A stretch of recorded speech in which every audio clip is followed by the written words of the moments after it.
নমস্কার, রিপাবলিক বাংলায় আপনাদের স্বাগত। আমি স্বর্ণালী, শুরু করছি সোজাসুজি স্বর্ণালী। তার আগে কয়েকটা লাইন বলি আজকের বিষয়, আজকের ইস্যু, এই সব কিছু নিয়ে কথা বলার আগে। হয়তো আপনার পরিচিত লাইন বা হয়তো প্রথমবার শুনছেন, কিন্তু শুনতে হবে। আপনি যা বলবেন আমি ঠিক তাই করব, তাই খাবো, তাই পরবো, তাই গায়ে মেখে বেড়াতে যাব, কথাটি না বলে। বললে গলায় দড়ি দিয়ে ঝুলে থাকবো সারা রাত, তাই থাকবো। পরদিন যখন বলবেন এবার নেবে এসো, তখন কিন্তু লোক লাগবে আমাকে নামাতে। একা একা নামতে পারবো না, ওটুকু পারিনি বলে অপরাধ নেবেন না যেন।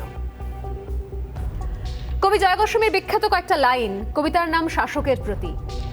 কবিতার প্রতিটা লাইনে ধরা দিয়েছে শাসকের প্রতি শ্লেষ, আনুগত্য। আজ বাংলায় আনুগত্যই সব। হয় তুমি অনুগত হও, যেটা বলা হচ্ছে, যে সিদ্ধান্ত নেওয়া হচ্ছে সেই সিদ্ধান্ত মানো, বা কোথাও কোনো প্রতিবাদ, কোনো প্রশ্ন করো না। নইলে তোমার জন্য তৈরি থাকবে শাসকের লেঠেল বাহিনী, মার পড়বে। রাস্তায় গড়াগড়ি খাবেন তারাই যারাই শাসকের বিরুদ্ধে আওয়াজ তুলবেন। কোনো স্ত্রী পুরুষ ভেদাভেদ দেখা হবে না, একদম নয়। রাজ্যের মানুষ দেখবে শাসকের বিরুদ্ধে প্রতিবাদ মানেই নেমে আসছে শহরের বুকে লাঠি, শাসকের লাঠি। আজকে এই সোজাসুজি স্বর্ণালী শুরু করার আগে প্রথমেই দেখাবো সেই ছবি যেখানে নারী পুরুষের কোনো বিভেদ করা হচ্ছে না। দিদি অসুস্থ হয়ে পড়েছেন,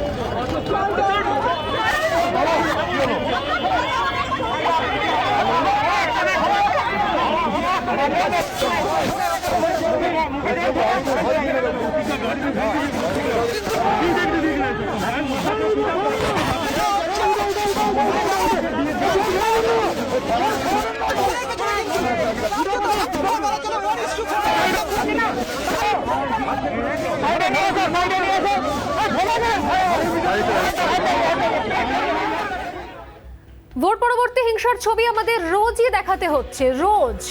হয়তো অনেকের অপছন্দ হচ্ছে গোটা বিষয়টা, কিন্তু আমরা তো নিরুপায়। কারণ যেটা সত্যি ঘটনা, যেটা লজ্জার, যেটা বাঙালি হিসেবে, বাংলার মানুষ হিসেবে, বাংলার মেয়ে হিসেবে আমার কাছে লজ্জার মনে হয়েছে, সেটা দেখাতেই হবে। আর এবার এই ছবিও দেখছেন, একজন মহিলা ঠিক এভাবে রাজপথে পড়ে আছেন। শুধুমাত্র বিরোধী রাজনীতি করাই তাঁর অপরাধ।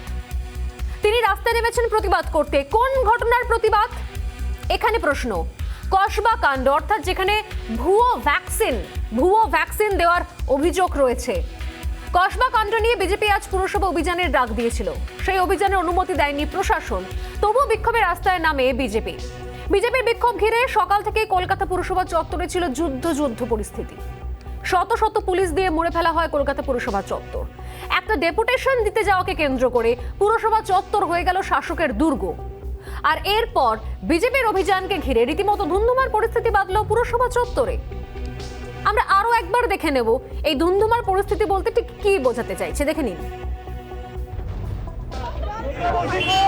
দিদি অসুস্থ হয়ে পড়েছেন,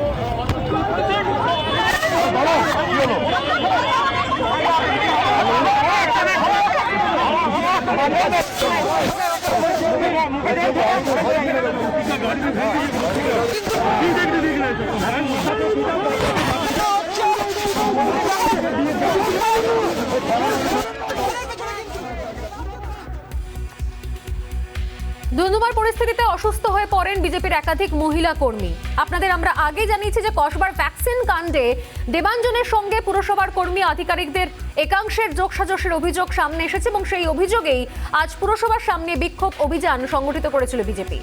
ভারতের সংবিধানে বিক্ষোভ প্রতিবাদ সাংবিধানিক অধিকার, দেশের প্রতিটি নাগরিকের সেই অধিকার রয়েছে। কিন্তু সেই বিক্ষোভ প্রতিবাদকে প্রতিহত করতে যখন শাসক সর্বশক্তি দিয়ে মাঠে নামে, তখন তা গণতন্ত্রের পক্ষে কতটা শুভ লক্ষণ হয় তা নিয়ে প্রশ্ন থেকে যায়। অগ্নিমিত্রা পল, বিজেপি নেত্রী, তিনি কি বলছেন শুনে নেওয়া যাক।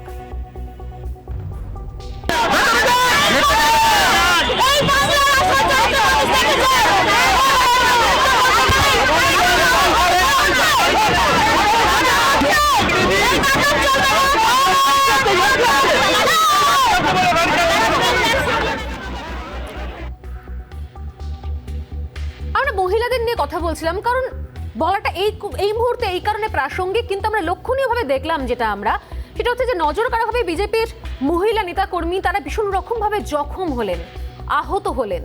সেখানে কোথাও নারী পুরুষ বিচার করা হয়নি, তাদেরকে দেখলাম রাস্তায় অচৈতন্য হয়ে পড়তে, লুটিয়ে পড়তে। বিজেপির বহু নেতা নেত্রী কর্মীদের এদিন আটক করে পুলিশ। সব মিলিয়ে একটা প্রতারণার প্রতিবাদ করতে গিয়ে রীতিমতো শাসক বিরোধী খণ্ডযুদ্ধ দেখলো গোটা রাজ্য। একই রাজ্যে ভোট পরবর্তী হিংসার কোনো বিরাম নেই, এবং সেই জায়গা থেকে দাঁড়িয়ে আরও একটা ছবি দেখাবো আমি এই মুহূর্তে, যেখানে হয়তো ছবির জায়গা আলাদা, প্রেক্ষিত আলাদা, কিন্তু একদিকে ভোট পরবর্তী হিংসা এবং অন্যদিকে রাজ্যে এই মুহূর্তে ভ্যাকসিন কাণ্ড। রাস্তায় একদিকে রাজপথে লুটিয়ে মহিলা নেত্রী, অন্যদিকে আরও এক প্রান্তে ভোট পরবর্তী হিংসার কারণেও মাটিতে লুটিয়ে পড়েছেন আরও একজন মহিলা রাজনৈতিক কর্মী। ঠিক কোন জায়গাটায় মিল, দেখুন এই ছবিটা।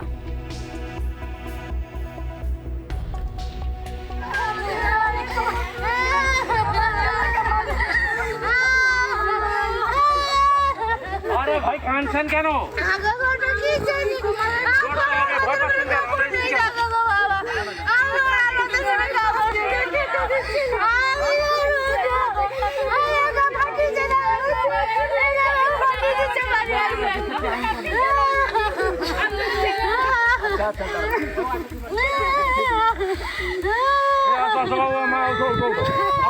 উঠে যান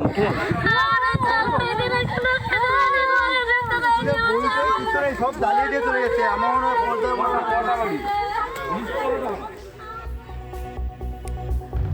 ভগবানপুরে বিজেপির ঘর ছাড়দের সঙ্গে দেখা করতে যান সেখানে শুভেন্দু অধিকারী। সেখানে বিজেপি কর্মীদের পরিবারের মহিলারা তাদের অভিজ্ঞতার কথা তুলে ধরেন তার সামনে। কিভাবে বিজেপি কর্মী হওয়ার অপরাধে তাদের আক্রান্ত হতে হচ্ছে দিনের পর দিন, এখনো পর্যন্ত প্রায় 2 মাস যেখানে অতিক্রান্ত নির্বাচনের পর, সেই অভিজ্ঞতার কথাও বিরোধী দলনেতার কাছে তুলে ধরেন তারা। গতকালই আমরাই দেখিয়েছি রিপাবলিক বাংলা যে বসিরহাটে বিজেপি ঘরছাড়াদের ক্যাম্প, যেখানে রীতিমতো বাচ্চা কোলে দিন কাটছে বিজেপি কর্মীদের পরিবারের। মর্মান্তিক সেই ছবি। হাইকোর্টের নির্দেশের পরও কেন বদলায়নি ছবিটা? আদৌ কি হাইকোর্টের নির্দেশ মানছে রাজ্য সরকার? কয়েকদিন আগেই আমরা দেখিয়েছিলাম কিভাবে দিকে দিকে রাজনৈতিক প্রতিহিংসা থেকে রেহাই পাচ্ছেন না বিজেপির মহিলা কর্মীরা, সেই ছবি। আবারও স্টুডিওতেই বর্ধমানের আক্রান্ত বিজেপি কর্মী রাখি তার নিজের অভিজ্ঞতার কথা জানিয়েছিলেন। সাগরে বিজেপি কর্মীর স্ত্রীকে চুলের মুঠি ধরে মারতে দেখা গিয়েছে তৃণমূল নেতাকে, সেই ছবিও দেখিয়েছি আমরা। এবার আজকের ছবি, যেখানে আমরা দেখছি বিজেপি মহিলা কর্মী প্রতিবাদ অভিযানে গিয়ে আক্রান্ত হচ্ছেন। পুলিশের সঙ্গে ধস্তাধস্তিতে অচৈতন্য অবস্থায় রাস্তায় পড়ে রয়েছেন দীর্ঘ সময়। কেন? রাজনৈতিক কারণে বারবার আক্রান্ত হতে হবে মহিলাদের কি রাজনীতি করার অধিকার নেই, নাকি শুধুমাত্র বিরোধীদের ক্ষেত্রে সেটা প্রযোজ্য? যেখানে আমাদের রাজ্যের মুখ্যমন্ত্রী একজন মহিলা। বাংলার রাজনৈতিক ইতিহাস বলছে মমতা বন্দ্যোপাধ্যায় বিরোধী নেত্রী থাকাকালীন বারবার শাসকের পুলিশের দ্বারা আক্রান্ত হয়েছেন। আজ তিনি এই বাংলার অভিভাবক। সময় বদলে গিয়েছে, মাঝে অনেকগুলো বছর পেরিয়ে গেছে, আমরা এখনো ভুলি না বাংলার ইতিহাসে সেই রক্তাক্ত দিন, সেই কালো দিন, যেখানে বর্তমান মুখ্যমন্ত্রী মমতা বন্দ্যোপাধ্যায়ের ওপর পর্যন্ত তৎকালীন শাসক দল এইভাবেই লাঠি চালিয়েছিল। রাজ্যবাসী হিসেবে আমাদের তার কাছে এক্ষেত্রে আশা থাকতে পারে নাকি যে মহিলারা যাতে স্বাধীনভাবে কোনো ভয় ডর ছাড়াই রাজ্যে নিরাপদে সক্রিয় রাজনীতি করতে পারেন, সেখানে বিরোধী শাসক ভেদাভেদ যেন না হয়, এই প্রত্যাশা কি আমরা রাখতে পারি? এবং এই প্রত্যাশা নিয়েই আমরা শুরু করছি আমাদের আজকের আলোচনা। তবে তার আগে আমাদের সঙ্গে যারা থাকবেন তার আগে আমি কিছু প্রশ্ন তুলে ধরবো, যে প্রশ্নগুলো নিঃসন্দেহে আলোচনায় প্রাসঙ্গিক হবে। তবে এই প্রশ্নগুলো আপনাদের জন্য, যারা প্রতিদিন ধৈর্য ধরে সোজাসুজি স্বর্ণালী দেখেন, তাদের উত্তরের অপেক্ষায় থাকবো আমি। প্রথম প্রশ্ন আজকের, রাজ্যে মহিলাদের রাজনৈতিক স্বাধীনতা কি আছে? কি মনে হয় আপনাদের? দ্বিতীয় প্রশ্ন, বিরোধীদের কণ্ঠরোধের চেষ্টা কি রাজ্য সরকারের? খুব প্রত্যাশিত প্রশ্ন, কমন প্রশ্ন বলা চলে প্রশ্নপত্রের। এবং 3 নম্বর প্রশ্ন, ধুন্ধুমার পরিস্থিতির জন্য কি দায়ী প্রশাসন?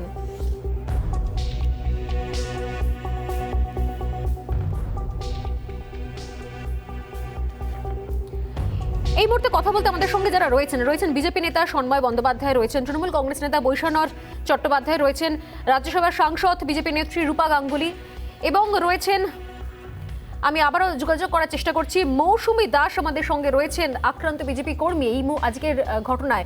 আমি প্রত্যেকের কাছে আসবো, তবে তার আগে আমি মৌসুমীর কাছেই আসি প্রথমে, প্রত্যেকেই আলোচনা শুরু করার আগে। মৌসুমী, কি অভিজ্ঞতা প্রথমে আপনাকে দিয়ে শুরু করি প্রশ্ন। নমস্কার সকলকে। প্রথমেই আমি বলবো আমাদের ভীষণ লজ্জা, আজকে আমরা এখানে মানে পশ্চিমবঙ্গে আমরা যে বিরোধী দল করছি, আমাদের এটা লজ্জাজনক হচ্ছে যে মহিলাদের উপরে এভাবে মানে তাদেরকে বিচ্ছিরিভাবে মারা হচ্ছে।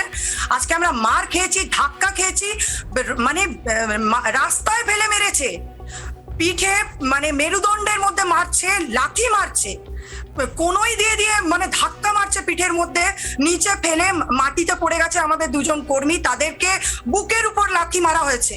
এই হচ্ছে মহিলাদের সঙ্গে এইরকম অত্যাচার। আমি মাননীয় মুখ্যমন্ত্রীকে বলতে চাই যে আপনিও একদিন, আপনি ভুলে যাচ্ছেন মাননীয় মুখ্যমন্ত্রী, আপনিও কিন্তু এই সময়টা বিরোধী দলের নেত্রী হয়ে একদিন কিন্তু এইরকম ভাবেই কিন্তু রাজনীতি করে এসছেন এই পশ্চিমবঙ্গের বুকে। আপনিও কিন্তু অনেক মার খেয়েছেন, আপনি আপনার কথায় আমরা শুনে এসছি যে আপনিও খেয়েছেন, কিন্তু তাই বলে এইভাবে রাস্তায় পেলে তাদেরকে এইরকম ভাবে কোনোই দিয়ে মারা হচ্ছে, তাদেরকে বুকের মধ্যে লাথি মারা হচ্ছে, তাদের পিঠে মারা হচ্ছে, পেটের মধ্যে মারা হচ্ছে, দুজন মানে সেন্সলেস হয়ে পড়েছিল। তাদেরকে সেখানে করতে চাই, যেহেতু আপনি আজকে ছিলেন এবং গোটা মিছিল গোটা আন্দোলনের পুরোটাই ছিলেন আপনি, সেই জায়গা থেকে আমার প্রশ্ন যে যখন প্রতিরোধ করা হচ্ছিল, যখন আপনারা এগিয়ে যাচ্ছিলেন, ব্যারিকেড ভাঙছিলেন, সেই সময় পুলিশ, যেহেতু সরকারের পুলিশ, সেক্ষেত্রে পারমিশন, অনুমতি, অনেকগুলো জায়গা ছিল, ক্লজ ছিল, সেই জায়গা থেকে পুলিশ আটকাতেই পারে, কিন্তু আমার প্রশ্ন যখন এই ধরনের ঘটনাগুলো ঘটছিল সেখানে কি পর্যাপ্ত মহিলা পুলিশ ছিল? দেখুন, আমি একটা কথা বলবো, পুলিশ কোনো মতেই আমাদের সেই অনুমতি দেবে না। আমরা একটা ন্যায্য দাবি নিয়ে আমরা আজকে বিরোধিতা করবার জন্য রাস্তায় নেমেছি, সাধারণ মানুষের জন্য আমরা রাস্তায় নেমেছি। কারণ দিনের পর দিন, বছরের পর বছর একটা ভুয়ো এইভাবে একটা লোক প্রতারণা করে যাচ্ছে মানুষের সঙ্গে, সেই নিয়ে একটা আমরা দাবি নিয়ে বিরোধিতা করবার জন্য রাস্তায় নেমেছি সাধারণ মানুষের জন্য।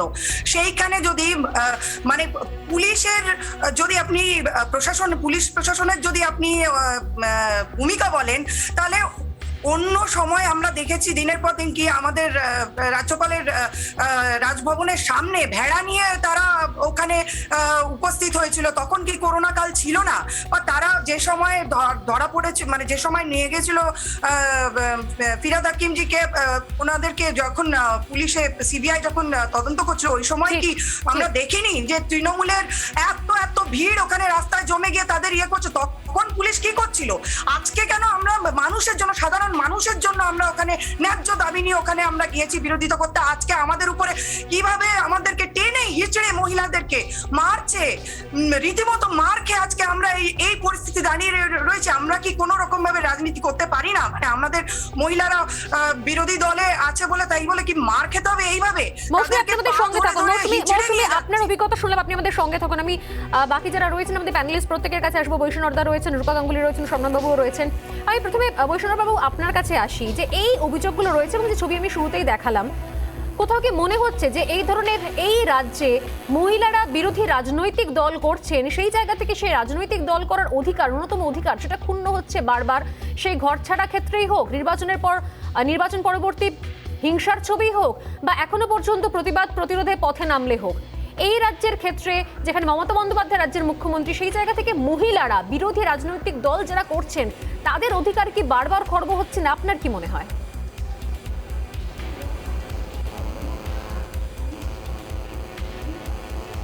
আমি মনে করি না মহিলাদের কোনো স্বাধীনতা কোনো এখানে খর্ব হওয়ার প্রশ্ন আছে।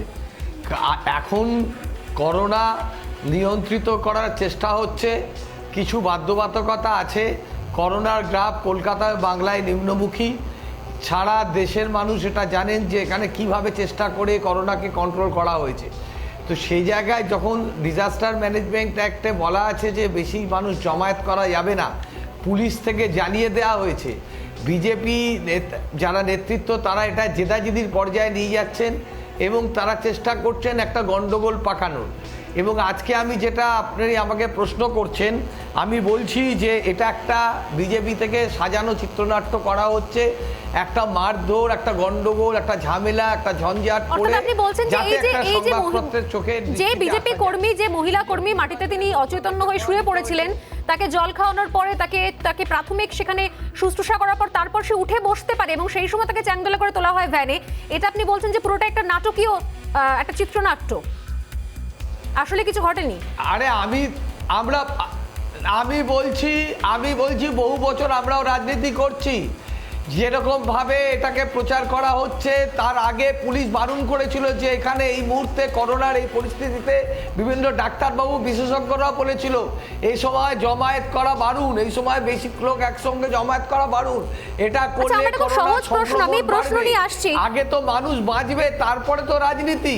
এটা বিজেপি কেবলমাত্র না, আগে মানুষ বাঁচবে তারপর রাজনীতি, এটা রাজপথে ভ্যাকসিন কাণ্ডে প্রতিবাদ করলে বাড়ানোর চেষ্টা করছে বিজেপি। নিশ্চয়ই আগে মানুষ বাঁচবে তারপর রাজনীতি, সেক্ষেত্রে আগে মানুষ বাঁচার তত্ত্বটা নির্বাচন পরবর্তী হিংসার সময় কোথায় ছিল?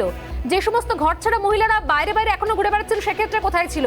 ভগবানপুরে তো কোনো করোনা বিধি নেই, সেইখানে কি কেন এই ধরনের ঘটনাগুলো ঘটছে? আমরা গতকাল আগের দিনে ছবি দেখিয়েছিলাম, আপনিও জানেন যে সেখানে মহিলাদের যেভাবে মারধর করা হয়েছে, ট্রেনিং হিচড়ে একটার পর একটা ঘটনা ঘটছে, সব জায়গায় করোনা বিধি রয়েছে। আমার প্রশ্ন খুব স্পেসিফিক ছিল বৈষ্ণব বাবু, যে এই রাজ্যে বিরোধী রাজনৈতিক দল করছেন যে মহিলারা, সিপিএম হোক বা বিজেপি হোক,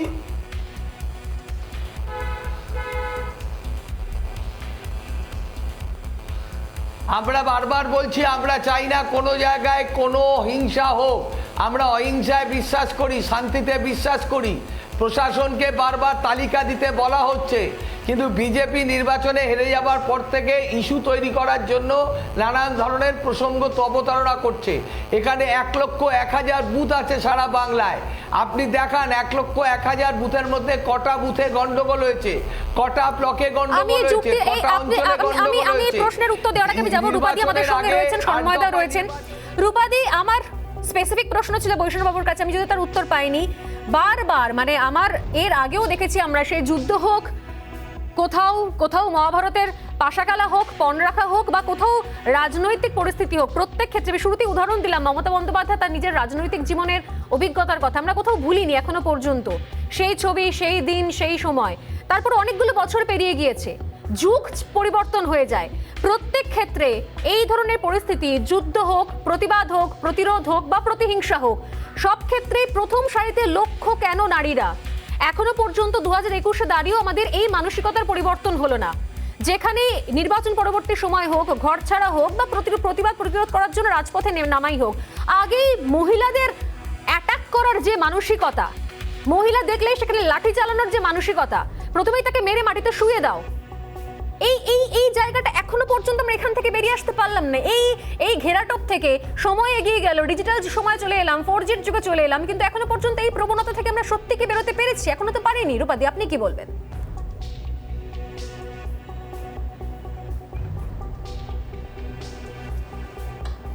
মহিলারা সফট টার্গেট, তাদেরকে মারধর করা, তাদেরকে শারীরিকভাবে নির্যাতন এবং হেনস্থা, মানসিকভাবে তাদেরকে নির্যাতন করাটাও অনেক সহজ, এবং সমাজের বাকি অনেক ক্ষেত্রে আমরা দেখেছি এই নির্যাতনের মূলে মহিলারাও থাকেন, এটাও খুব একটা আনকমন নয়। যেমন মহিলা পুলিশ দিয়ে নির্যাতন করানো হয় এবং মহিলা মুখ্যমন্ত্রীর দ্বারাই নির্যাতন করানো হয়। যখন সিবিআইয়ের এগেনস্টে এত মানুষ রাস্তায় নেমে পড়ে, টিএমসির লোকেরা অত তাদের আবেগ ধরে রাখতে পারে না বলে তারা মানুষ মাটিতে রাস্তায় নেমে পড়ে, তখন করোনা আবহাওয়া ছিল না, পরিস্থিতি ছিল না। যখন আমাদের ঈদের অনুষ্ঠান হয় তখন করোনা পরিস্থিতি থাকে না। শুধু বিজেপিতে যখন মেরে বাড়ি থেকে তাড়িয়ে দেওয়া হয় তখন করোনার কিচ্ছু থাকে না, কোনো বিধিনিষেধ ভয় কিচ্ছু থাকে না। বিরোধীরা মাটিতে নামলে, রাস্তায় নামলে এত বড় একটা ইস্যু নিয়ে, যেটা ইস্যুটা মুখ্যমন্ত্রী নিজে বারবার নাকি বললেন, আমার তো মনে হয় ওটা একটা দেখানো ব্যাপার, ওনার সব কথার মতো ওটা একটা দেখানো, যে এটা স্ট্রে একটা ঘটনা। তো এরকম একজন মানুষ বছরের পর বছর জাল বিছিয়ে রাজ্যে চলে যাচ্ছে, আর তাকে নিয়ে কেউ কিছু বলতে পারবে না, কেউ আন্দোলন করতে পারবে না, আন্দোলন করলে মেয়েদের ধরে মারো। তো এটা তো মুখ্যমন্ত্রীর থেকেই এক্সপেক্টেড, মাননীয় মুখ্যমন্ত্রীর থেকেই এক্সপেক্টেড। আমি এই জায়গা থেকে স্বর্ণবাবু আপনার কাছেও আসবো। আমরা দীর্ঘদিন ধরে দেখিয়েছি এবং তার জন্য অনেক সময় বিভিন্ন সময়তে প্রশ্ন করা হয়েছে যে সেই বিষয়গুলো কেন তার সামনে তুলে ধরা হচ্ছে। তারপরও দেখিয়েছি, অন্তত আমি আমার শোয়ের ক্ষেত্রে বারবার দেখিয়েছি। নির্বাচনের পরবর্তী সময়ে গতকাল আমরা দেখিয়েছি 2 মাসের সন্তান নিয়ে বিভিন্ন ক্যাম্পে ঘুরে বেড়াচ্ছে, এখনো পর্যন্ত বাড়ি ঢুকতে পারছেন না মহিলা। তিনি কোথাও তিনি প্রত্যক্ষ, কোথাও তিনি পরোক্ষ রাজনৈতিক কর্মী। কিরকম না, কোথাও তার শ্বশুরমশাই রাজনীতি করেন, বিজেপি করেছেন, কোথাও তার স্বামী বিজেপি করেছেন। বিভিন্ন সময় এই জিনিসগুলো তৈরি হচ্ছে এবং সুচিত্রিতভাবে এই জিনিসগুলো চলে যাচ্ছে। একদিকে আইনি লড়াই চলছে, আপনারা আইনের দ্বারস্থ হচ্ছেন, অন্যদিকে এই ঘটনাগুলোর কোনো বিরাম নেই। আজকেও দেখতে পাওয়া গেল যেখানে এই ধরনের ইস্যু, কসবা কাণ্ড, ভ্যাকসিন কাণ্ড, যেখানে মানুষের জীবন কোথাও প্রশ্নের মুখে, এত বড় একখানা ঘটনা ঘটেছে, তারপর যখন প্রতিবাদে নামানো হচ্ছে সেখানে তো করোনা বিধি এই বিষয়টাকে সামনে এনে সেখানেও মার খেতে হলো মহিলাদেরই। আমার একটা পাল্টা প্রশ্ন রয়েছে, মানে কোথাও কি আপনাদের এই র্যালির ক্ষেত্রে মহিলাদেরকে সামনে এগিয়ে দেওয়া হয়েছিল? মানে এই সব জায়গার ক্ষেত্রে বারবার এই মহিলাদের এই মারধর খাওয়ার ছবিটা এইটাই কেন ক্যামেরাবন্দি হচ্ছে বারবার? কেন এখান থেকে আমরা সরে আসতে পারছি না? কি বলবেন শর্মাবাবু? সন্ডালি, একটা কথা পরিষ্কারভাবে বলি, সেটা হচ্ছে আজকে কলকাতার রাজপথে মহিলারা সামনে ফোরফ্রন্টে ছিলেন।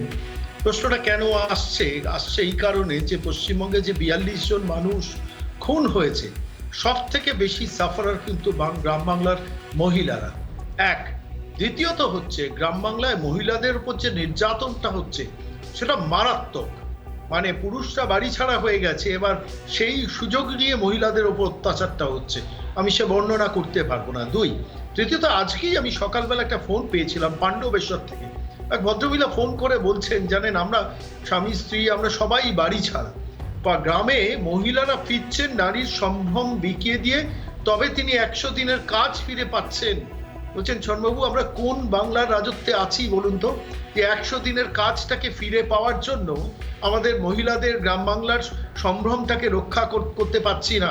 আর সেখানে দাঁড়িয়ে এই রাজ্যের মহিলা একজন মুখ্যমন্ত্রী রূপাদি যথার্থই বলছিলেন যে মহিলাদের সফট টার্গেট করা হচ্ছে। তার কারণ মহিলারা বাড়ি ঘর তোর ছেড়ে ফিরে আসতে পারছেন না, বাড়ির পুরুষরা বাড়ি ছাড়া হচ্ছেন। সেই সুযোগটা নিচ্ছে তৃণমূলের এই দুষ্কৃতীরা, যাদের প্র্যাকটিক্যালি আশ্রয় প্রশ্রয়ে লালিত পালিত করছেন এ রাজ্যের শাসক, রাজ্যের মুখ্যমন্ত্রী মমতা বন্দ্যোপাধ্যায়। পুলিশ তাদের প্রোটেকশন দিচ্ছে। আমার প্রশ্নটা একটা অন্য জায়গায়, সেটা হচ্ছে দীর্ঘদিন তো বিরোধী নেত্রী ছিলেন মমতা বন্দ্যোপাধ্যায়। তিনি তো দেখেছেন যে পুলিশকে যেভাবে আমি চালাবো সেইভাবেই চলবে। সেই পুলিশ প্রোটেকশন দিচ্ছে দুষ্কৃতীদের, আর গুন্ডারা গিয়ে বাড়ির মহিলাদের টার্গেট করছে। কলকাতা শহরে আজকে যে দৃশ্যটা দেখেছি, সেই দৃশ্যের প্রেক্ষিতেই বলছি, সে দৃশ্যটা ভয়ানক। আমি মাঝে মাঝে দেখছিলাম যে মহিলাদের পুলিশরা গিয়ে ব্লক করছে, আটকাচ্ছে। কেন? ওয়াই? মহিলা পুলিশ নেই কলকাতার রাজপথে? কলকাতার লালবাজারে মহিলা পুলিশ নেই? আর রাজ্যের মুখ্যমন্ত্রী যেখানে বসে রয়েছেন একজন মহিলা হিসেবে, সেইখানে পুলিশে গিয়ে মহিলাদের ব্লক করছে। আর ঠিক একই সঙ্গে পাশাপাশি গ্রাম বাংলায় কিন্তু মহিলাদের সব থেকে বেশি টার্গেট করা হচ্ছে, সব থেকে বেশি টার্গেট। যে অমানবিক নির্যাতন হচ্ছে সেটা মানে ভাষায় প্রকাশ করা যাবে না। আমার খুব কষ্ট হচ্ছিল আজকে দেখে বৈষ্ণব চ্যাটার্জিকে। তিনি অবশ্য ডিফেন্ড করবেন, তার কিছু উপায় নেই, কারণ তাকে সাজানো বলি বলতেই হবে। কিন্তু আমার খালি মনে হচ্ছিল আজকে বৈষ্ণব চ্যাটার্জি যদি বিরোধী দলে থাকতেন, তার দলের মহিলারা যদি এইভাবে নির্যাতিত হতো, অত্যাচারিত হতো, লুণ্ঠিত হতো, লাঞ্ছিত হতো, তাদের আমি এর উত্তরটা নেব বৈষ্ণব বাবুর কাছ থেকে, কারণ লুট হয়ে যেত। কারণ তিনি খুব ভালোই জানেন, তিনি দীর্ঘদিন ধরে এই বিরোধী রাজনৈতিক দল করেছেন এবং একদম শুরু থেকে তৃণমূল কংগ্রেসের অন্যতম গুরুত্বপূর্ণ সৈনিক হিসেবে তিনি মাঠে ময়দানে নেমেছেন। আমি উত্তর নেব বৈষ্ণবদার কাছ থেকে। একটা ছোট্ট বিরতি আমাকে নিতে হচ্ছে, বিরতির পর ফিরে আসছি আমি এই আলোচনায় সোজাসুজি স্বর্ণালীতে। আপনারা সঙ্গে থাকুন, ফিরে আসছি। ফিরে বিরতির পর আমাদের আলোচনা নিয়ে এবং যে বিষয় নিয়ে কথা বলছিলাম আমরা, যে বারবার উঠে আসছে কোথাও সেই প্রসঙ্গ, কারণ যে রাজ্যের মুখ্যমন্ত্রী মমতা বন্দ্যোপাধ্যায় সেখানে বিরোধী রাজনৈতিক দল করার ক্ষেত্রে মহিলাদের সফট টার্গেট, খুব সহজ টার্গেট কেন করা হচ্ছে বারবার। আজকে সেই ছবি দেখতে পাওয়া গেল। বিগত কয়েকদিন ধরে এই প্রশ্ন বারবার উঠে এসেছে কোথাও, কারণ নির্বাচন পরবর্তী সময় সব থেকে বেশি কঠিন সময়ের মধ্যে দিয়ে যাচ্ছেন বাংলার মহিলারা। অর্থাৎ বাংলার সেই সমস্ত নিজের মেয়েরা। এবং যে প্রশ্নটা কিছুক্ষণ আগে তুলে দিয়ে গিয়েছিলেন কোথাও সন্ময় বন্দ্যোপাধ্যায়, যে প্রশ্ন কোথাও তুলে দিয়ে গিয়েছিলেন মৌসুমী দাস, আজকের আক্রান্ত কর্মী। আমরা এই বিষয় নিয়ে কথা বলবো, তবে তার আগে আমাদের সঙ্গে যারা রয়েছেন, আমাদের সঙ্গে এই মুহূর্তে যোগদান করেছেন অগ্নিমিত্রা পল, বিজেপি নেত্রী। আজকে তাকে আটক করা হয়, তারপর তিনি সরাসরি এই মুহূর্তে রিপাবলিক বাংলার পর্দায়। আমি অগ্নিদি আসবো আপনার কাছে, তারপরে খুব সংক্ষেপে আমি একবার আসবো বৈশানরদার কাছে। বৈশানরদার তিনি তার আগে প্রশ্ন করছিলেন যে এ ধরনের কোনো ঘটনা ঘটে না, মহিলাদেরকে আলাদা করে টার্গেট করা হয়নি। বৈশানরদা, এখনো কি আপনি এতগুলো কথা শোনার পর, যারা ছিলেন মৌসুমী তার সঙ্গে কথা শোনার পর, আপনি কি একই কথা বলবেন বৈশানর বাবু?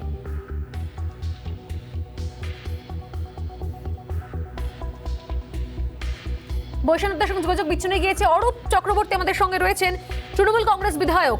অরূপ বাবু, আপনি কি বলবেন, এই রাজ্যে বারবার বিরোধী রাজনীতি করার মাসুল কি মহিলাদের গুনতে হচ্ছে না? বিরোধী রাজনীতি করার ন্যূনতম যেটুকু অধিকার, স্বাধীনতা, সেটুকু এই রাজ্যের মহিলারা কি পাচ্ছেন? নির্বাচন পরবর্তী সময় হোক বা এখানে রাজপথে নেমে প্রতিরোধ করার ক্ষেত্রে হোক, যেভাবে আজকে আমরা ছবি দেখলাম, যে ছবি দেখে রীতিমতো গোটা বাংলা স্তম্ভিত হয়ে গেছে, যেভাবে মহিলা কর্মীরা পুলিশের লাঠির ঘায়ে তারা অচৈতন্য হয়ে মাটিতে লুটিয়ে পড়ছেন রাজপথে এক এক করে, তাদেরকে যেভাবে টেনে হিচড়ে তোলা হচ্ছে ভ্যানে, এই ছবি কি আদৌ স্বস্তিদায়ক? কি বলবেন অরূপ বাবু?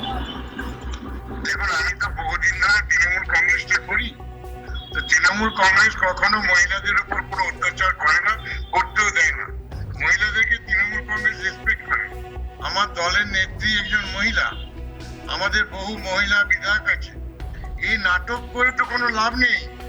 এই যে অত্যাচার ঘরছাড়া বলছেন, কোন জায়গায় অত্যাচার, কোন জায়গায় ঘরছাড়া, তারা বিধানসভায় বলছে না কেন? এই যদি ভ্যাকসিন নিয়ে যদি প্রবলেম হয়, why the MLA of BJP parties, why they are not raising any question in the assembly? Agnimitra দেবী যে কথা বলছেন, আন্দোলন করছেন, তিনি কি বোমা নাকি? তিনি বিধানসভায় কোশ্চেন করতে পারেন না? বিধানসভায় কোশ্চেন করলে তো অ্যান্সার পাওয়া যায়। এই নাটক করে কি লাভ? আর মহিলাদেরকে তৃণমূল কংগ্রেস রেসপেক্ট করে। আমরা প্রতিটা দিন ছবি দেখাই, আজকেও ছবি দেখেছি কিছুক্ষণ আগে শুভেন্দু অধিকারী, তিনি ভগবানপুরে যাওয়ার পর সেখানে মানুষ, মহিলারা রীতিমতো আছাড়ি পাছাড়ি কাঁদছেন, তাদের ঘর সংসার সমস্ত নষ্ট হয়ে গেছে এই নির্বাচন পরবর্তী সময়ের জন্য। কিছুক্ষণ আগে বৈষ্ণব একই কথা বলছিলেন যে নাটক। আমি সরাসরি চলে যাব অগ্নিদির কাছে। অগ্নিদি, বড় অভিযোগ রয়েছে যে পুরোটাই নাকি প্ল্যান্টেড। আমরা অগ্নিদির সঙ্গে যোগাযোগ করার চেষ্টা করছি। আমরা আবারও চলে যাব একবার রূপা গাঙ্গুলি আমাদের সঙ্গে রয়েছেন, রূপাদির কাছে। রূপাদি, কি বলবেন, মানে একটার পর একটা ঘটনাগুলো ঘটছে এবং কোথাও মহিলাদের বলা হচ্ছে বিধানসভায় কেন ইস্যুগুলো তোলা হয় না? সব ক্ষেত্রে সব ইস্যু কি বিধানসভায় সত্যি অ্যাড্রেস করা সম্ভব? রাজপথে কি নেমে কখন আমরা বিরোধিতা, বিক্ষোভ, প্রতিবাদ কি এগুলো আমরা দেখিনি? এটা কি প্রথম দেখছি? আর যদি প্রথম হয় তাহলে এই করোনা বিধির মধ্যেই কি করে তাহলে মমতা বন্দ্যোপাধ্যায় তিনি নিজে পৌঁছে গিয়েছিলেন নিজাম প্যালেসে, সেই ছবি আমরা দেখেছি। এগুলো তো মানে কোথাও তাহলে রাজনৈতিক দল ভেদে, রাজনৈতিক দলের উপর নির্ভর করে বিভিন্ন সময় বিভিন্ন বিধি লাঘব করা হয়, তাহলে কি?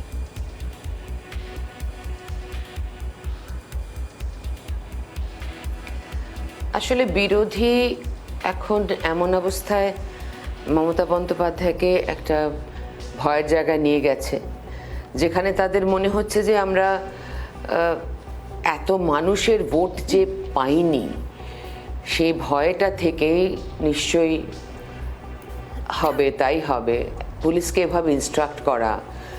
আমি এটা বুঝতে পারলাম না যে বিষয়টা যেহেতু দেবাঞ্জনের মতন একটা লোক যে ফেক আইএস এবং এত রকমভাবে ফেক আইডেন্টিটি বানিয়েছে এবং নিজের কর্পোরেশনের প্যাডে এরমভাবে ছাপিয়ে এত জালিয়াতি করেছে, সেই লোকটার বিরুদ্ধে আন্দোলনটা ছিল। কিন্তু এটা ভুললে চলবে না যে আন্দোলনের বিষয়টা কি ছিল। সেটা হচ্ছে প্রাণ নিতে পারে এমন একটা কাণ্ড, দিনের পর দিন এই ধরনের ফেক আইডেন্টিটি নিয়ে ঘুরে বেড়ানোর লোকেরা পশ্চিমবঙ্গে বছর পর বছর বাস করে যাচ্ছে। আজকে তাদের হঠাৎ ধরা পড়ে গেল, তাও মিমি চক্রবর্তীর জন্য, ওদেরই একজন সাংসদের জন্য। তো প্রশ্ন হচ্ছে, এইরকম একটা বিষয় যেটা মানুষের জীবন নিয়ে টানাটানি, সেই বিষয় নিয়ে আন্দোলন করবার অধিকার তো যে কোনো রাজনৈতিক দলে থাকবে তো। কিন্তু সিপিএম কি অত মারে না? বিজেপিকে ধরে ধরে এভাবে মারে? তো এই মারবার প্রয়োজনটা কে ছিল? তাহলে কি মাননীয় মমতা বন্দ্যোপাধ্যায় এবং তার পুলিশ এটা বলতে চান যে দেবাঞ্জনকে তারা প্রোটেক্ট করছেন? এই প্রশ্ন নিয়ে আসবো। বৈষ্ণব বাবু রয়েছেন, অরূপ বাবু রয়েছেন। বৈষ্ণব দা, এইভাবে একদিকে তো মহিলাদের সফট টার্গেট, সেটা আছে নিয়ে আর বিস্তারিত আলোচনা আমরা করছি এবং কথাও বলছি, আর তার সঙ্গে সঙ্গে এই যেভাবে এই একটা ইস্যু, এমন একটা সেন্সিটিভ ইস্যু, এই ইস্যুকে এইভাবে কন্ট্রোল করা, যে প্রশ্নটা তুললেন রূপাদি, একই প্রশ্ন তুললাম আমি, তাহলে কি দেবাঞ্জনকে প্রোটেক্ট করায়? রূপাদির প্রশ্ন সূত্র ধরেই বলি, কি উত্তর দেবেন এর? দেখুন, যে জোচ্চোর অ্যারেস্ট হয়েছে, যার বিরুদ্ধে ভারতীয় দণ্ডবিধির 420, 468, 460, 471, 307 ধারায় মামলা হচ্ছে, যে কাস্টাডিতে আছে, যে যাকে পুলিশ ইন্টারোগেশন করছে, যারা 9 জন কেসে অ্যাকিউজ ধরা পড়েছে, যে ঘটনা কলকাতা পুলিশের মতো একটা এক্সপার্টরা এটা ধরছে, সিট গঠন হয়েছে, যেখানে অলরেডি সাবজুডিস একটা ব্যাপার, এত বড় ঘটনা, সেটাকে বিচার চলছে।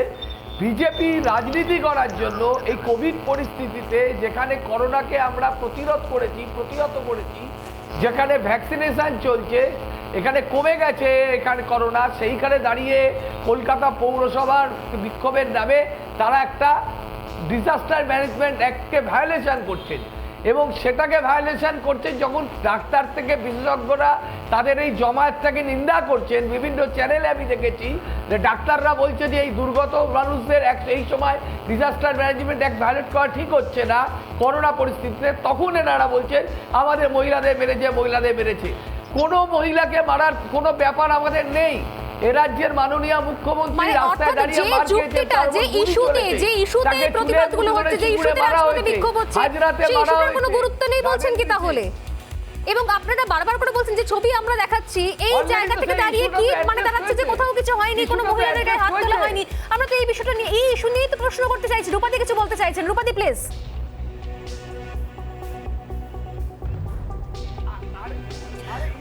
আচ্ছা, আমাকে একটু বলবেন, সিবিআই যখন অ্যারেস্ট করতে এসেছিল বা একটা কেস হয়েছিল, তখন যত মানুষ বেরিয়ে এসেছিল রাস্তায়, তখন করোনা কি ছিল না? তখন তো আরো অনেক বেশি করোনা ছিল। এখন তো তাও মৃত্যুর হার কমছে, কেসেস কমছে, তাহলে তখন কিছু ছিল না? তখন পুলিশ মুখ দর্শক ছিল, তখন সমস্ত সিআরপিএফ এর উপরে পাথর ছড়া হচ্ছিল টিএমসি লোক থেকে, তখন কিছু কোভিড ছিল না। তখন সমস্ত তৃণমূল কর্মীদের হলে সেটা আবেগ, তৃণমূল কর্মীদের কোনো অ্যাক্টিভিটি হলে সেটা আবেগ, আর বিজেপির কোনো মানুষের কোনো রকম অ্যাক্টিভিটি হলে, পলিটিক্যাল অ্যাক্টিভিটি হলে সেটা নাটক। আমি এই জায়গা থেকে আসবো। অগ্নিদি আমাদের সঙ্গে রয়েছেন, আমি আবারও যোগাযোগ করতে পেরেছি। বিজেপির কোনো কিছু হলে সেটা নাটক, অগ্নিদি আমরা এই আলোচনার মাঝখানে আসছি, এবং বারবার তৃণমূলের তরফ থেকে বলা হচ্ছে যে আজকে এই যে মহিলাদের ওপর মারধর, মহিলাদের মারা এবং মহিলাদের পেট্রোলের দাম বাড়ছে, শুয়ে পড়ছেন, লুটিয়ে পড়ছেন, এই পুরোটাকে বলা হচ্ছে নাটক।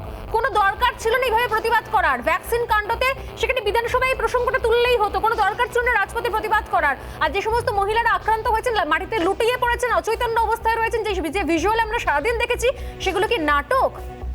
অভিযোগ তৃণমূল কংগ্রেস তরফ থেকে। আসলে বাংলার যে জ্বলন্ত ইস্যুস গুলো, সেগুলো তৃণমূল কংগ্রেস মনে করে যে সেগুলো কোনো ইস্যু নয়। আর মানুষ মরে যাচ্ছে, মানুষকে ভুয়ো ভ্যাকসিন দেওয়া হচ্ছে, যে পাচ্ছে নার্সিং এর ট্রেনিং নেই, ডাক্তার নয়, সেই ইনজেকশন দিয়ে দিচ্ছে, সেগুলো কোনো ইস্যু নয়। আর সেগুলো নিয়ে যদি রাস্তায় বিজেপি প্রতিবাদ করে বাংলার মানুষের জন্য, তাহলে সেখানে আমাদের বলা হচ্ছে তোমাদের তো পারমিশন নেই। আমি জানি না লাস্ট 10 বছরে যদি দেখেন যে আমাদের কর্মসূচিতে কতগুলোতে পুলিশ আমাদের পারমিশন দিয়েছে। আর এই যে ইস্যু, এটা তো আমাদের ইস্যু বলে, এটা তো সমস্ত বাংলার ইস্যু। এই ইস্যু নিয়ে তো তৃণমূলের ভয়েস ওঠানো উচিত ছিল, কিন্তু তারা তো তাদের ভয়েস ওঠায়নি। আজকে তারা কোভিডের নিয়ম দেখাচ্ছে। গতকাল কুলটি থানা ঘেরাও করেছে। আজকে আমি আমার সোশ্যাল মিডিয়াতে তার ছবি দিয়েছি। হাজার হাজার লোক, তার না মুখে আছে মাস্ক, না সোশ্যাল ডিস্টেন্স, কিন্তু তারা তৃণমূল কংগ্রেসের লোক। তাদের জন্য তো নিয়ম নয়, তাদের জন্য সোশ্যাল ডিস্টেন্সিং দরকার হয় না। আজকে তাই আমাদের মহিলাদের এমন মারা হলো, আমরা প্রতিবাদ করছি বলে আমাদের দোষ হচ্ছে, আমরা তো প্রতিবাদ করছি। আর অ্যাক্টিং, ওই দুজন মহিলাকে যেভাবে মারা হয়েছে, অনেককেই মারা হয়েছে, কিন্তু দুজন মহিলাকে যেভাবে মারা হয়েছে তারা উঠে বসতে পারছিল না। আমাদের যখন প্রেসিডেন্সি জেলে নিয়ে যাওয়া হয়েছে তখন তারা ওই জেলের যে গাড়িটা, প্রিজন ভ্যান, সেখান থেকে নামতে পারছিল না, তাকে কোলে কোলে আর একটা গাড়িতে, জিপ গাড়িতে উঠিয়ে তাকে পিজি হাসপাতালে নিয়ে যাওয়া হয়েছে এবং সেখানে তাদেরকে চিকিৎসা করানো হয়েছে। ডাক্তারবাবু তাদেরকে ইনজেকশন দিয়েছে। ডাক্তারবাবুও, পিজি হাসপাতালে ডাক্তারবাবু নিশ্চয়ই নাটক করছেন না, তাই না? সুতরাং দেখুন, আজকে পশ্চিমবঙ্গের যা অবস্থা সেটা পশ্চিমবঙ্গের মানুষ সেটা জানে। আজকে দেবাঞ্জনটা একটা জাস্ট ইন্ডিভিজুয়াল ঘটনা নয়। দেবাঞ্জনের মতো একটা সাধারণ ছেলে, তার এই তৃণমূল কংগ্রেসের নেতা নেত্রীদের আশীর্বাদ না থাকলে এটা পসিবল হয় না। কলকাতার বুকে দাঁড়িয়ে সে সেন্টারের পর সেন্টারে কোভিডের ভুয়ো ভ্যাকসিন দিয়ে যাচ্ছে, সে নীলবাতি নিয়ে ঘুরে বেড়াচ্ছে, সে তার দপ্তর খুলে বসেছে, অথচ সেখানকার তৃণমূলের ওয়ার্ড কোঅর্ডিনেটররা কিছু জানে না, পুলিশ কিছু জানে না, প্রশাসন কিছু জানে না। এটা তো সম্ভব নয়। আমরা তো কেউ ঘাসে মুখ দিয়ে চলি না। আর আমরা প্রতিবাদ করতে গেলে আমাদের দোষ। আমরা যদি পুলিশের, আসানসোলের প্রশাসনের এক্স ডেপুটি মেয়র তাবাসসুম আরা, সে যদি ইনজেকশন দিয়ে দিচ্ছে দেখছি, তার না আছে কোনো ডিগ্রি, না আছে নার্সিং এর ট্রেনিং, না সে ডাক্তার, সে একজন পেশেন্টকে দিয়ে দিচ্ছে ইনজেকশন। আমরা বলতে গেলে সে বলছে না আমি তো ইনজেকশন দিইনি, আমি তো শুধু ছুঁচটা ধরেছিলাম। অথচ আপনাদের ক্যামেরাতেই দেখা যাচ্ছে সে ইনজেকশনটা দিল, তার পাশের নার্স সে তুলোটা দিল। সুতরাং এই যে সরকার, সে মিথ্যে কথাও যেমন বলতে পারে আর সে অত্যাচারটাও ঠিক তেমনই করতে পারে, এবং আজকে সে টেলিভিশনের পর্দায় সমস্ত পৃথিবীর মানুষ সেটা দেখতে পেল। অনেক ধন্যবাদ অগ্নিদি। আমাদের সময় একদম নেই, প্রত্যেকে এই আলোচনা আর এই মুহূর্তে আর এগোতে পারছি না, প্রত্যেকেরই বক্তব্য শুনলাম আমরা। অনেক ধন্যবাদ প্রত্যেকে এখানে সঙ্গে থাকার জন্য। এই বিষয়টা কোথাও আমার মনে হয়, অন্তত আমার জায়গা থেকে ভাবার জায়গা রয়েছে, যেটা আমি শুরু করেছিলাম, যে নিঃসন্দেহে প্রতিবাদ প্রতিরোধ থাকবে, বিভিন্ন যুক্তি থাকবে, এই ধরনের একটা ইস্যু নিয়ে মানুষজন পথে নামবেন, প্রতিবাদ জানাবেন, কিন্তু সেক্ষেত্রে কোথাও নির্দিষ্ট বিধি যদি হয় তাহলে সেক্ষেত্রে সেটা দল ভেদে কি করে বদলে যাচ্ছে। এবং দুই, সব থেকে বড় যেটা দিয়ে শুরু করেছিলাম, যুদ্ধ হোক, প্রতিবাদ হোক, প্রতিরোধ হোক, প্রতিহিংসা হোক, প্রত্যেক ক্ষেত্রে কেন প্রথম আঘাতটা মেয়েদের ওপর আসবে, এই জায়গাটা নিয়ে আমার অন্তত হাত জোর করে অনুরোধ, এই বিষয়টা ভাবার সময় এসেছে। প্লিজ ভাবুন এবং এইটুকু অন্তত দেখুন, বিরোধী রাজনৈতিক দল মহিলারা যেন সম্মানের সঙ্গে করতে পারেন, সেটুকু দেখা আমাদের দায়িত্ব, প্রশাসনেরও। আমি একটা বিরতির পর ফিরে আসছি আরো গুরুত্বপূর্ণ কিছু খবর নিয়ে, সঙ্গে থাকুন। কেউ এসেছিলেন ভ্যাকসিন নিতে, কেউ এসেছিলেন ডেথ সার্টিফিকেট নিতে। বিজেপির পুরসভা অভিযানের জন্য ব্যাহত হলো পুরো পরিষেবা, দুর্ভোগে আম আদমি। ঠিক কি ছবি ছিল দিনভর, দেখে নেওয়া যাক। বিজেপির পুরসভা অভিযানকে ঘিরে সকাল থেকে তুঙ্গে ছিল প্রস্তুতি। কড়া নিরাপত্তার বেষ্টনীতে মোড়া হয়েছিল গোটা এলাকা। দিনভর রাজনৈতিক কর্মসূচির জেরে ব্যাহত হলো পুরো পরিষেবা। বিজেপির যুব মোর্চার তরফে, মহিলা মোর্চার তরফে পুরসভা ঘেরাও অভিযানের ডাক দেওয়া হয়েছে, কিন্তু সোমবার সকাল থেকেই পুরসভায় কার্যত পরিষেবা বন্ধ। মানুষ আসছেন, ফিরে যাচ্ছেন। পুরসভার নির্দেশ মতোই কেউ এসেছে বার্থ সার্টিফিকেট নিতে, তো কেউ বা ভ্যাকসিন নিতে, কিন্তু পুলিশি বাধায় ফিরে আসতে হয় বলে অভিযোগ। नहीं झमेला चलेगा, बीजेपी का रैली चल रहा है, अंदर जाने अलाउड नहीं होगा। आज का ही डेट हम लोग को बुलाया गया था कि आके वैक्सीन ले लीजिएगा, पर घुसने नहीं दे रहा है। नहीं घुसने दे रहा। हम लोग 1 घंटे से वेट कर रहे हैं। कॉर्पोरेशन से फोन आया था कि आज हम लोग का डेट था, तो आज हम लोग आए थे लेने के लिए, तो डॉक्टर अंदर हैं जो हम लोग को देंगे। अच्छा, तो ये पुलिस क्यों घुसने नहीं दे रहे आप? बोले आज जो है अंदर बीजेपी की रैली है और वहाँ पे मीटिंग चल रहा है, तो वहाँ पे झमेला होगा, इसलिए अंदर जाने नहीं देंगे। কলকাতা পুরসভার স্ট্যাম্প রয়েছে। আরজিকর হাসপাতালে দাদা সুইসাইড করেছিল, মারা গিয়েছে, এবং ডেথ সার্টিফিকেট নেওয়ার জন্য এসছেন, আমরা দেখতে পাচ্ছি সেই ছবি। দূর দূরান্ত থেকে এসেই ভোগান্তির শিকার হলেন অনেকেই। বনগা থেকে এসেছি। আচ্ছা, কিসের কারণে, কি কারণে? ডেথ সার্টিফিকেট নেওয়ার জন্য দাদার। শনিবার ফোন করে আমাদের বলা হয়েছে যে এখান থেকে এসে ডেথ সার্টিফিকেট তুলে নেওয়ার জন্য, তো আজকে যখন এসেছি আমাদের ভেতরে ঢুকতেই দিচ্ছে না। আমার প্রথমে এই রুমে গেছি, যাওয়ার পর বলছে কি ওই 4 নম্বরে যাও। 4 নম্বর যাওয়ার পরে ওখান থেকে আবার এই জায়গায় পাঠায় আছে যে ওখান থেকে তোমার ডেথ সার্টিফিকেট তৈরি হয়ে গেছে, ওখান থেকে দিয়ে দেবে। এই রুমে এই বিল্ডিংয়ে আসি দেখি যে বেডিং দেওয়া, পুলিশে ঢুকতে দিচ্ছে না। সপ্তাহের প্রথম কর্মব্যস্ত দিনে রাজনৈতিক কর্মসূচির জেরে ভোগান্তি অব্যাহত রইল। দীর্ঘ লম্বা জার্নি করে আসছেন, কিন্তু আসার পরেও সেই ডেথ সার্টিফিকেট তারা পুরসভা থেকে পাচ্ছেন না। ক্যামেরায় দেবব্রত বোসের সাথে অনুপম পাত্র, রিপাবলিক বাংলা, কলকাতা। কসবাকাণ্ডের জের সামাজিক অনুষ্ঠানে যোগ দেওয়ার আগে দেখতে হবে আমন্ত্রিতদের তালিকা। পরিষদীয় দলের বৈঠকে বিধায়কদের একাধিক নির্দেশ তৃণমূলের। কি নির্দেশ দেখে নেওয়া যাক।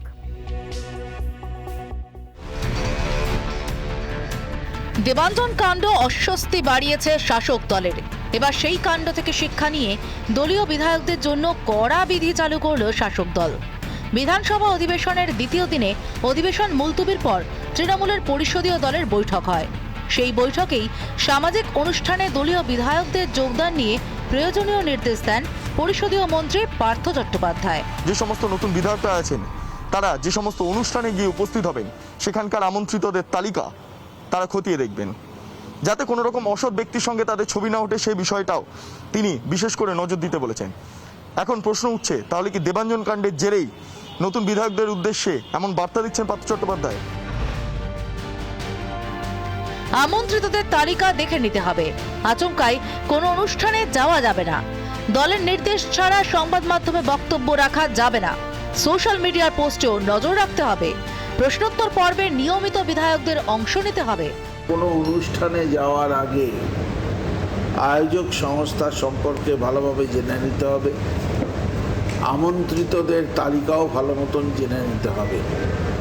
তারপর তারা সেই অনুষ্ঠানে যেতে পারে।